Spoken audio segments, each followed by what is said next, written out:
kan mau Ramadan. Hmm. Mengingat karakter pasar kita yang kalau Ramadan tuh permintaan melonjak, stok saat ini tuh kayak gimana sih kondisinya? Ya, stok ada. Kita stok kalau nggak salah ada 18.000 ton.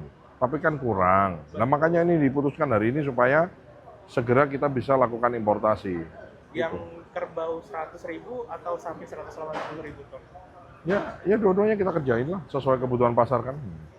Optimis datang sebelum Ramadan? Ya harus, nggak bisa nggak. Ya kok nggak optimis ini bagaimana? Dari Brazil atau dari Australia? Dari mana-mana yang selama itu disetujui. Dari Brasil bisa, dari Australia bisa, kerbaunya dari India. Kita kan, gini loh Pak, kuota impor itu kan ada yang dikerjain swasta, tapi sebagian besar dikerjakan oleh BUMN. Kenapa BUMN? Itu adalah alat negara untuk kontrol. Iya dong, dia bisa kita push, bisa kita suruh, bisa kita tekan gitu loh, demi kepentingan rakyat gitu bos. Berapa jual pengalihannya berapa Pak? Pengalihan impor sapi Pak? Dari swasta ke BUMN-nya berapa?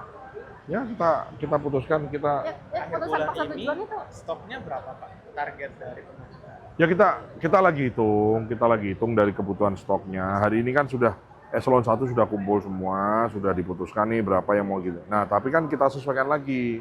Sebetulnya dengan kebutuhan Lebaran kita nih ada nggak sih kenaikannya berapa sih, historical datanya seperti apa sih, terus berarti harus segera diputuskan hari ini diputuskan, besok kita ngitung-hitung detailnya berapanya, kebutuhan duitnya, BUMN-nya dan seterusnya. Jadi ya semua itu harus cepat-cepat gitu loh, karena kan ini loh, Lebaran tidak nunggu daging itu siap di Indonesia gitu loh. Ya mau siap nggak siap kan Lebaran tetap di tanggal itu. Kalau kata data Asosiasi Sapi Pedaging itu sekitar 75.000 sampai 80.000 ton konsumsi di Ramadan.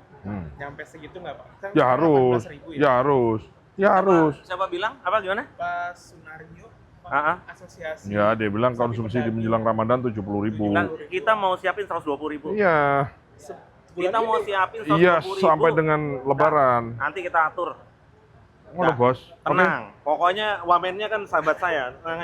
Tujuannya adalah supaya di saat ya di Ramadan atau di Lebaran iya, tapi di momen yang lain tuh bagaimana protein itu tersedia dengan harga yang terjangkau untuk rakyat kita. Karena kita ini butuh untuk penanganan stunting. Orang tuh harus tambah gizi dengan makan banyak protein gitu loh, Pak. Oke. 120 itu nanti BUMN?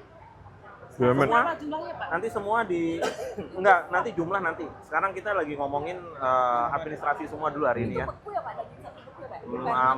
Ada cil, ada beku, ada macam-macam. Termasuk kerbau atau enggak Pak? Ya termasuk. Pak kalau gula gimana Pak? Udah.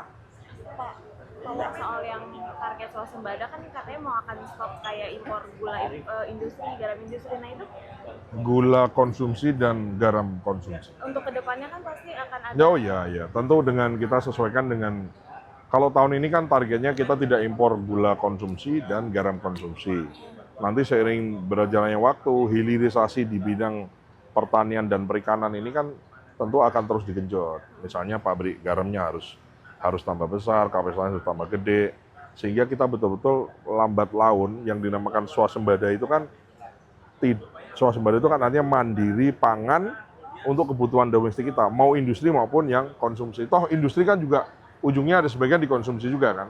Misalnya kayak garam kan dipakai untuk infus, untuk medis dan lain-lain, itu termasuk juga kita harus swasembada di situ. Gitu. Itu nanti ke depannya benar-benar akan total ditutup atau gimana tuh Mas? Keinginannya ke sana. Jadi kita betul-betul kebutuhan konsumsi pokok bagi rakyat kita itu betul-betul terpenuhi gitu. Targetnya di tahun berapa Pak? Kan Presiden mau swasembadanya 4 tahun swasembada.